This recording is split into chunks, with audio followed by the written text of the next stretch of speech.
Dad, Mom, this is Emma, the woman I want to marry. Pleased to meet you. I'm looking forward to getting to know you. I was very nervous when I first went to my in-laws' house to announce our engagement. By nature, I'm not very vocal about my thoughts, and my ability to speak diminishes even more when I'm nervous. My mother-in-law gave me a warm smile. "What a reserved young lady," she said. Her words brought me some relief, but I was unaware of the secrets this family held. My name is Emma. This summer marks the first one Tom and I will spend together as a married couple. Since we both work, our only long breaks are during Thanksgiving and New Year's. Thanksgiving came 3 months after our wedding, so we went to greet both families. With both of our parents live out of state, we couldn't really relax over Thanksgiving. That's why we planned to take it easy, just the two of us, during the upcoming New Year holiday. Yet, I wonder how things ended up like this. It was a month ago. Tom suddenly showed me a brochure for a hot spring inn. "Let's go here for New Year's," he said. Thinking it would be a trip just for the two of us, I was delighted. Hot springs. It's been a while since we've gone on a trip just the two of us. Did you make the reservation? But my joy turned to disappointment in an instant. Yeah, this inn is run by a relative. My parents are going, so they said we should join them, and they've made the reservation. What do you mean? So, it's going to be a trip with my parents and us, 4 in total. We're planning to pick you up in the morning, so please be ready. The thought of traveling with my in-laws was daunting. But being newly married, I didn't feel it was my place to complain, so I resigned myself to the situation. Then, an unexpected turn of events occurred. A week before the trip, while I was packing, Tom came home from work. Good timing. "We're going to stay over starting tomorrow, so hurry up and pack your bags." Wait, isn't the trip next week? I thought maybe he got the dates mixed up, but that wasn't the case. My brother and his wife are coming to stay at our parents' place starting tomorrow. It's the holidays, after all. And we haven't seen my brother in a while, so we decided to join them. What? I was too stunned to process the sudden change of plans. I wanted to refuse staying at my in-laws, but my inability to say no led to me departing with Tom. Truth be told, my relationship with my in-laws isn't great. During our engagement visit, my mother-in-law's comment about me being a reserved young lady hid an ulterior sentiment. More like gloomy than reserved.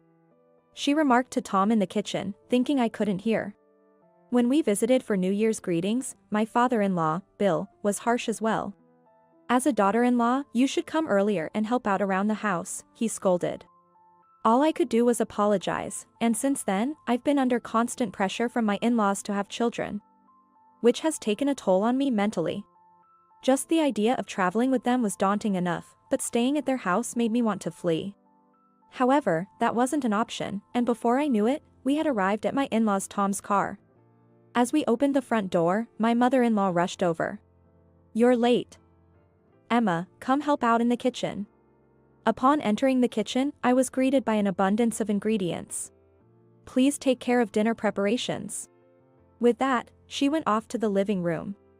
As I stood there bewildered, I heard the sound of a car outside. It seemed my brother-in-law and his wife had arrived. Then, my father-in-law dashed out of the living room to help carry in their luggage. As I was wondering why he didn't do it for me, my brother-in-law's wife, Emily, entered. Emily is about 5 years younger than me and seems to have a completely opposite personality. It appears that my father-in-law is particularly fond of her. My mother-in-law also joined in, making a fuss over Emily. It's like a dream come true to have a grandchild on the way. I knew Emily was pregnant. And I understood why everyone was fussing over her, but the difference in how they treated us made me feel resentful.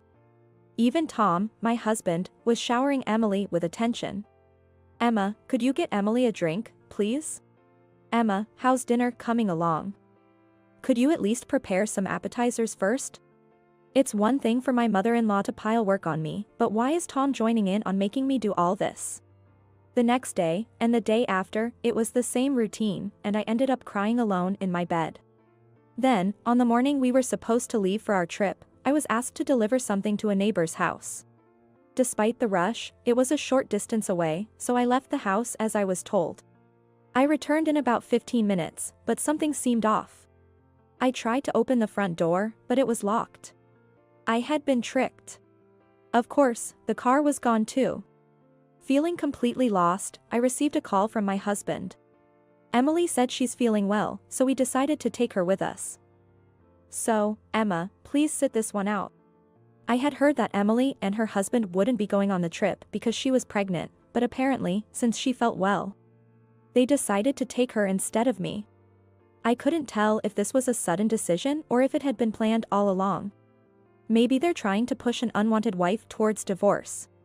At that moment, something inside me snapped, and I found myself smiling more than I ever thought possible. Is that so? Have a safe trip. Tom sounded a bit puzzled on the phone. Probably, he expected me to cry or cling to him. We're covering the lodging costs, so I'm going to use the usual credit card. I maintained my smile as I responded. Okay, got it. Now, what to do next? I had my valuables with me when I left the house, so I could manage to get back on my own. But the idea of just going back was frustrating. As I stood at the front door pondering my next move, someone called out from behind. Aren't you the wife from this house? It was Lily from the neighborhood. Known for being chatty, she had spoken to me on my first day here while I was cleaning the yard. I had ended up listening to her one-sided conversation for quite a while. At that moment, something clicked for me. Actually, I tearfully told Lily about being left behind from the trip and how I had been forced to work non-stop since arriving. I never thought I'd be left behind from the trip, and I didn't expect to be made to work so much. No one is even offering to help. I believe my performance was quite convincing. Lily listened to me with genuine concern. It's tough, isn't it? I wonder what they find so displeasing about you. I poured out everything that had happened to me. I've been left without a car, so how am I supposed to get back home? As I said this with tears in my eyes, Lily offered to let me stay over if I wanted. I hesitated, but eventually decided to accept her kindness. Upon entering Lily's house, I was greeted by her husband and son, who were both surprised.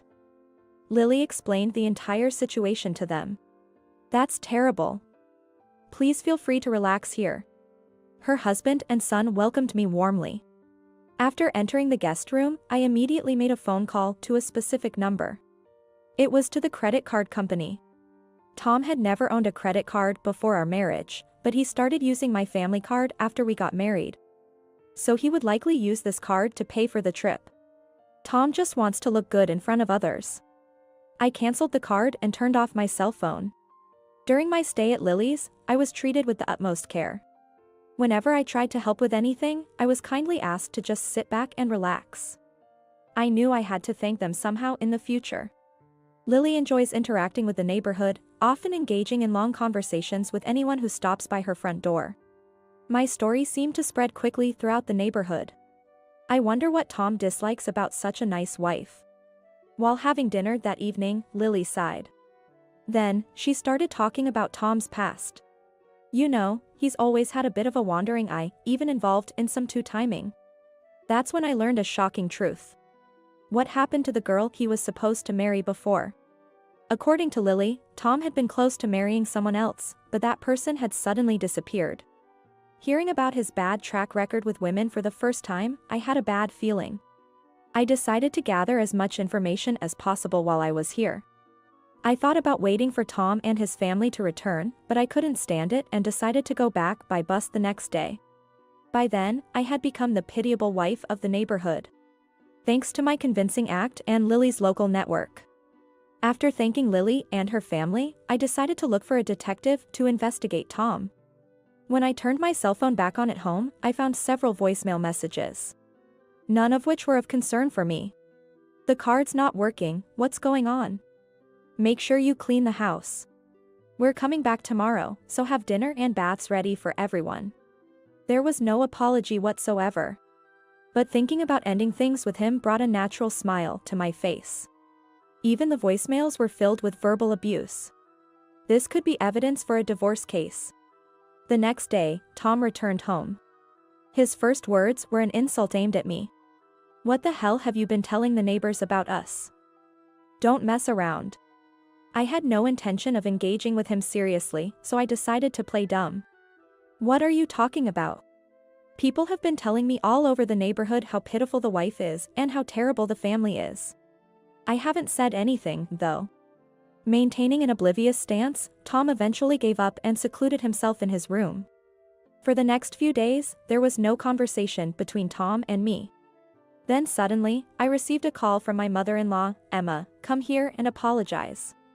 "What are you talking about?" "The whole neighborhood is talking about how we're mistreating you."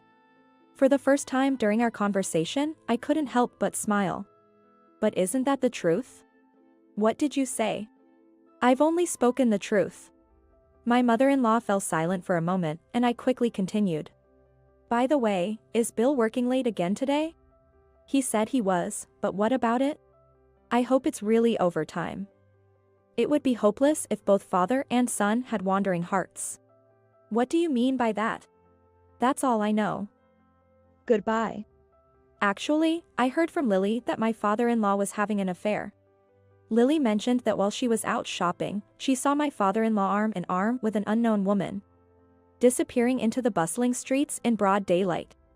Not only that, but other neighbors had witnessed similar scenes. And, as it turned out, Tom was also cheating. I gathered evidence of Tom's infidelity and consulted a lawyer. After the divorce proceedings were set in motion, and I was about to leave the house, Tom called me upon returning from work. "Hey, my stuff is gone." "What's going on?" "You'll receive a certified mail soon, so check that." "What?" "I was a fool to have married someone like you." It seemed Tom realized what was happening. "Emma, you must be misunderstanding something." "I only love you." His sudden panic was understandable. It was clear that life would become difficult for Tom without my income. Especially since he claimed to be sending $400 a month to his parents, which turned out to be a lie. It was actually child support. It was finally time to confront him. "What's this about a love child? You've been lying to me." "How did you? And cheating with another woman, too? How could you do such a thing?" "It's not like that, Emma." The classic excuse of a cheater. How pathetic. "And to think, you went on a trip to meet your child, leaving me behind at your parents' house. Meeting up with your loved child and the mother." Yes, that was the real purpose behind Tom's trip. He had arranged to meet his own child separately from the family during the trip. Learning this truth was shocking, but it solidified my decision to divorce. I was initially attracted to Tom's outgoing personality, which complemented my introverted nature. I thought I could overlook an affair or two out of fear of being alone after divorce, but this was too much disrespect. I finally woke up to reality. "Of course, I'm divorcing you. From now on, you'll have to manage with your own income to pay child support for your secret child." Tom's affair partner turned out to be a waitress at a cafe we frequented. The thought of them laughing at me together while I was there too makes my blood boil. I demanded the numerous costs used on my credit card. Tom spent a lot of money on his affair with my credit card. Tom's affair became known at his workplace, leading to his resignation due to the judgmental looks from colleagues. He ended up returning to his parents' home, living on a part-time job. The affair also caused discord between my in-laws, turning family relations sour. My brother-in-law and his wife decided to cut ties. Although I never got along with them, Emily reached out with an apology after the divorce. It turned out we simply had incompatible personalities, and she was actually quite normal. She had been reluctantly dragged along on that trip too. I was relieved to hear her baby was born healthy. As for Tom's parents, they ended up selling their home and moving into an apartment. With the money, he paid off my credit card in one lump sum. My mother-in-law, who had never worked before, started a part-time job but apparently struggled due to her personality. My father-in-law became even more absent from home, with his whereabouts unknown. Tom has been having a hard time finding a job. The rural network can be surprisingly extensive. All of this information came from the people living near Tom's parents' house. I learned all this when I visited Lily to thank her again after my life had settled down post-divorce. That's when I found out Tom's family had moved, and Lily mentioned something surprising. "My son would like to have a proper conversation with you, Emma. Would you mind contacting him if you're interested?" Her son seemed like a calm and kind person. Initially hesitant, I decided to take a chance and reached out, thinking it might be fate. After talking, we clicked well and continued a long-distance relationship, leading to marriage 2 years later. I've grown to love him deeply, convinced he would never betray me. Lily has become my mother-in-law. 2 years later, we welcomed a daughter, and our family of 3 lives happily. My new in-laws adore our daughter and treat me kindly. It's been a strange twist of fate, but perhaps it was meant to be. That ordeal made me stronger. And I'm grateful for this turn of events.